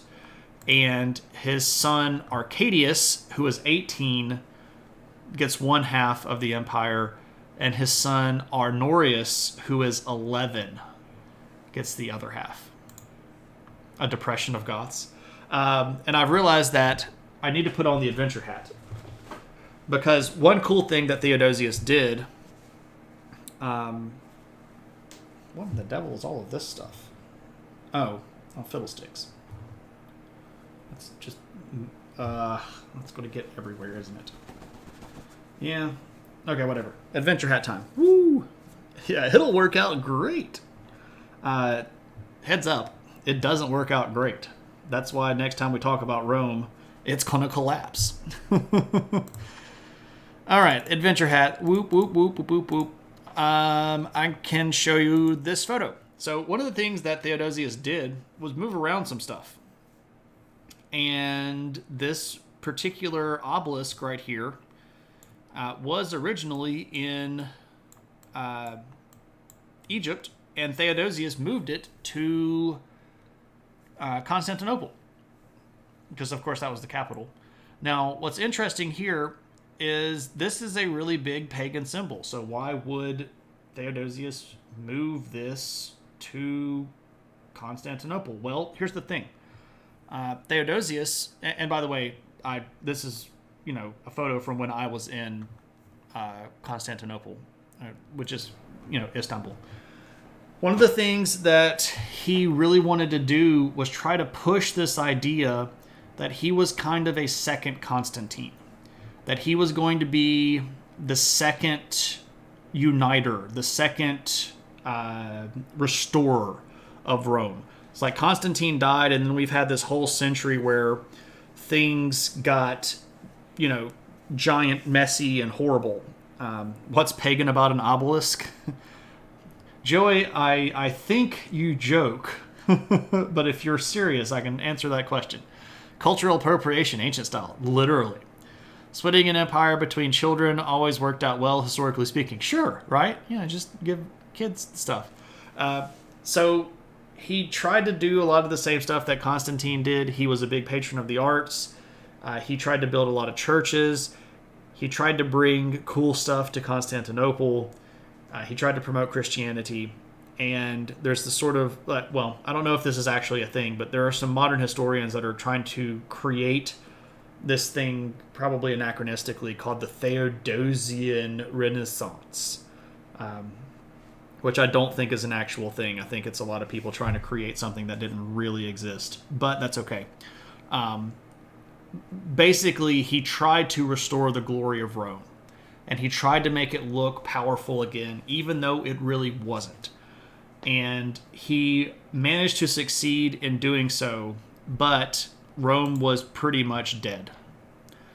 You were wondering if it was for some Egyptian god or if it could have just been some pharaoh's victory obelisk. So all obelisks in Egypt are inherently related to their religion, because an obelisk is a ray of the sun. So it comes down from above. And they were usually situated so that the shadows of the obelisks were pointing at things or aligned with geographic or cartographic directions or such. And they could have been victory things too, like, look, I put up this big obelisk. But at the end of the day, heads up if you have children, I'll say the technical term, but really, in the most crude sense, any obelisk is a penis. That's really all it is. And this has sort of inherent religious symbolism because of things like fertility rites, paternal stuff, ancient masculinity stuff. So anytime you see an obelisk, it is inherently religious. And to kind of make this a little bit more, I guess, broad spectrum, anytime you see like a steeple on a church, it's the same thing. It really is. So, make Rome great again? Yeah, he kind of tried to. And he didn't completely succeed, because he did this. He split Rome in half. Are we erecting a stela? We are talking about obelisks, Kelly. So, yes, basically. So we're going to chop Rome in half. And after Theodosius, the eastern half of Rome and the western half of Rome would never again be combined.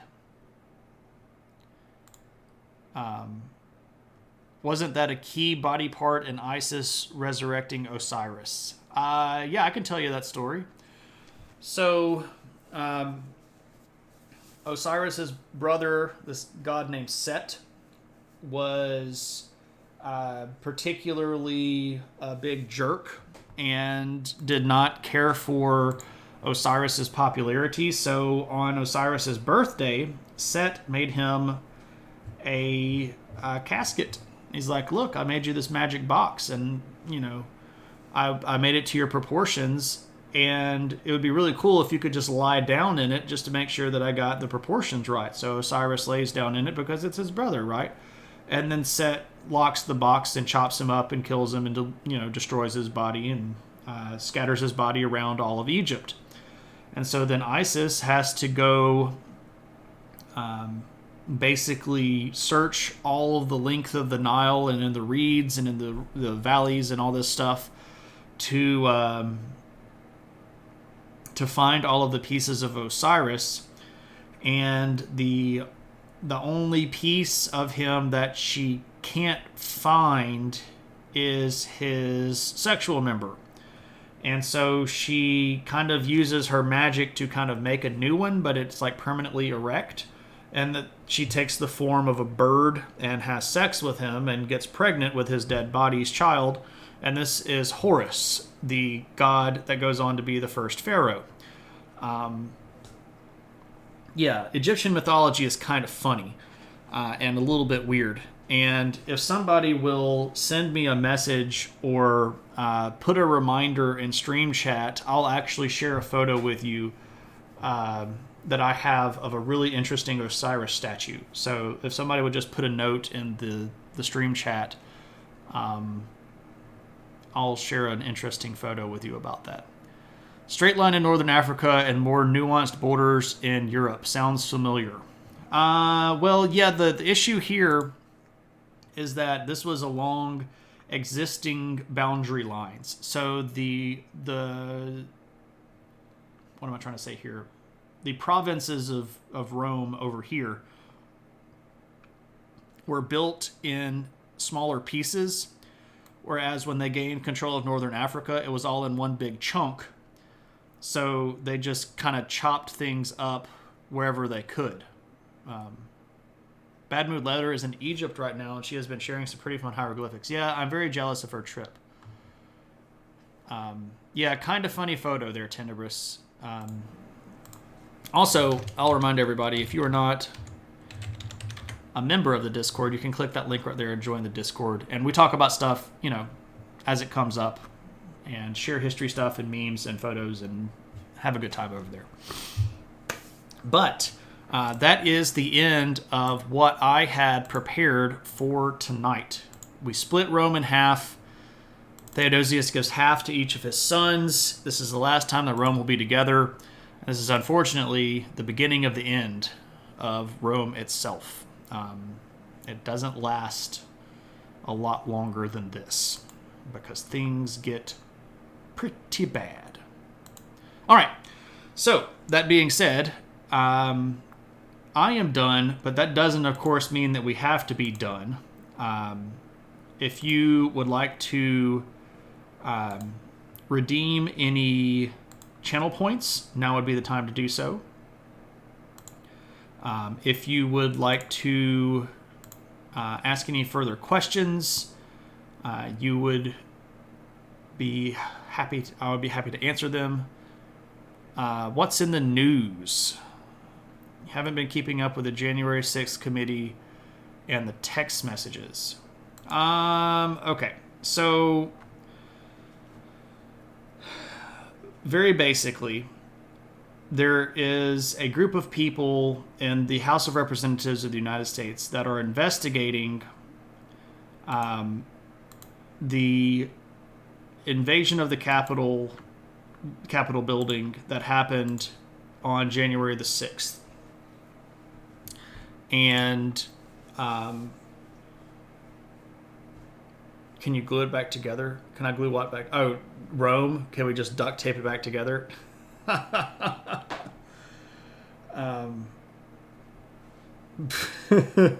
No, you can't. You can't glue it back together. Okay, so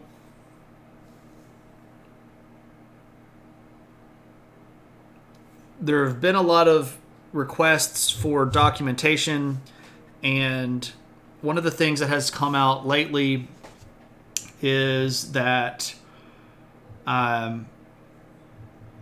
the House panel has received a whole bunch of text messages from a guy named Mark Meadows. Mark Meadows was in the Trump administration at the very end as a communication guy. And the particular text messages don't really paint a very good picture of what a lot of people were saying on the day of the attack and the days before the attack. Very, very basically, a lot of very prominent Republicans were trying to message Meadows to convince Trump on the day of the attack on January 6th to go out and make some public statement to sort of tell everybody to go home or leave the Capitol building and while that did happen, it was hours after the attack had begun and people had already died at that point. And a lot of the people that were sending the texts turned out to be people that have very prominently tried to downplay the seriousness of January the 6th. People like Sean Hannity and Laura Ingraham, and even Donald Trump's eldest son. A lot of these people have spent the last 11 months basically saying, oh, it wasn't that big of a deal, don't pay attention to it, yada, yada, yada. But on the day of the attack, they were saying things like, this is ruining his legacy, he'll never be able to live this down, this is destroying everything that he has built. So they pretty clearly had different opinions then than they do now, and this is causing a lot of controversy about whether or not they are trying to basically lie or present a hypocritical front in the big issue here. It's ultimately not really going to turn into a whole bunch of anything. So a lot of people have promoted the idea that this was some sort of Antifa attack, and they were some of the people that said this is horrible, get your people to stop, get Trump to say something to get these people to go home. So there's that. Court sentences. Tuna, I'm not familiar with exactly what court sentences you are referring to. I know that one of the people that got convicted for storming the Capitol got sentenced to 5 years of prison, which is the biggest court sentence that's come through for those particular people. But if you're talking about something specifically with court sentences in the news, you need to give me a little bit more of a description there. Batbird has a redemption. Batbird, we're actually, there are lots of people that have a redemption, and I would be happy to put you on the list. It will probably be a bit. We've got one coming up in a few weeks, and then we've got two people ahead of you in the list, but I'll put you on the list. And when we get there, I will open that up for you. Use a map and a Sharpie. Mark Meadows sounds like a narcissist. I'm not sure. Okay. Well, is there anything else? I mean, I'd be happy to, or I could redeem those or give those points back to you if you'd like. 'Tis up to you. Okay. Any other questions? Point redemptions. What part of the world has the most people die over control of it? Ooh, wow. If I had to draw a circle, I would draw a circle. Well, let me see if I can zoom in on the map.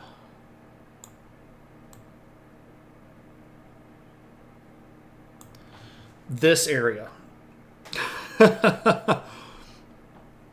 If you just take that zone right there that's on the map and draw a big circle around it, there have been more people and more battles fought in that area probably than outside of that area in world history.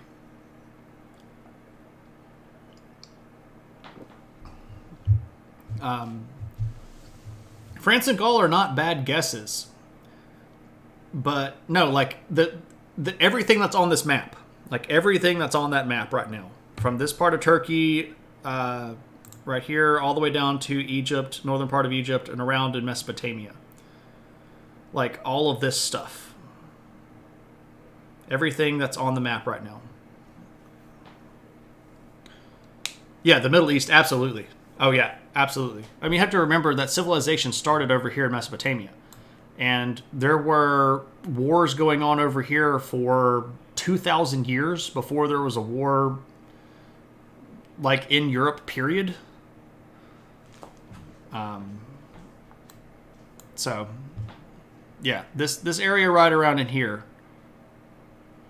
So we should nuke that area. Oh, no. We should never nuke anybody ever again, period. We should destroy every single nuclear weapon on the face of the earth. and never use them again.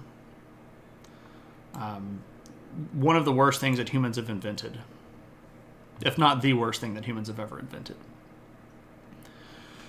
Okay, we have a standard book of questions. All right, so to remind everybody, I got myself a great little antique book, and it was a study guide for people that were taking correspondence courses. The fun kicker is that I don't have the textbook that goes along with it. So it's just a book full of questions and page references that go to nothing. But it's kind of fun. So what we do is we open up the book here to kind of a random page. Let's say like right here. And then I'll just kind of run my finger down the page to, let's say, right here. And then I'll read that question. And if I know the answer, I'll say it. And if I don't know the answer, we'll look it up. All right. Locate Puerto Rico, mention the capital, the metropolis, describe the people, the vegetation, the mode of travel and transportation. What are the exports? Okay. So let's locate Puerto Rico.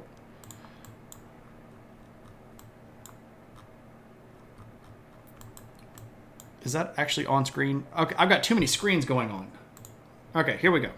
Puerto Rico. Here we go. Capital, San Juan. What am I supposed to do here? Locate Puerto Rico. Mention the capital. Capital, San Juan.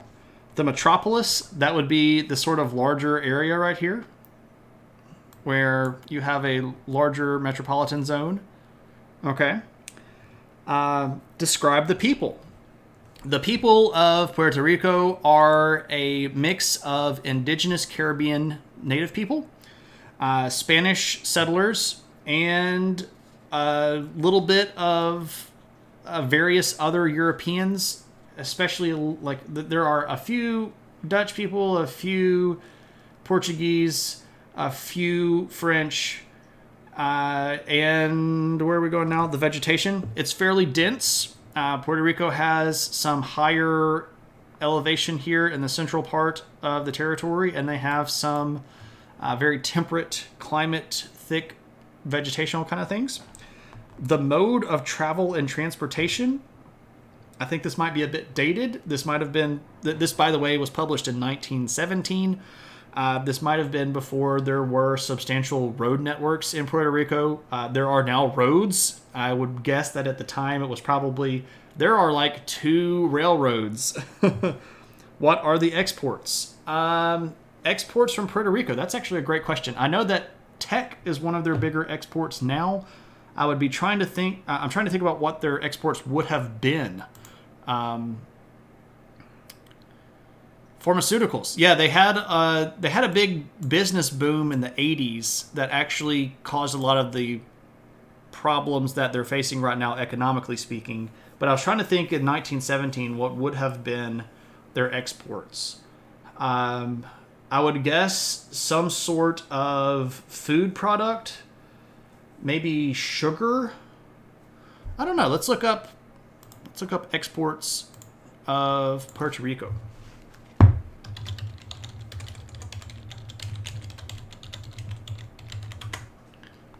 Exports Puerto Rico. 3 items that are exported. Chemicals. Okay. Pharmaceuticals and electronics. So that's what we have said so far. However, number 4, rum. Beverage concentrates. So here I'm guessing fruit. Like oranges, perhaps, some sort. Here you go, tuna. Canned tuna.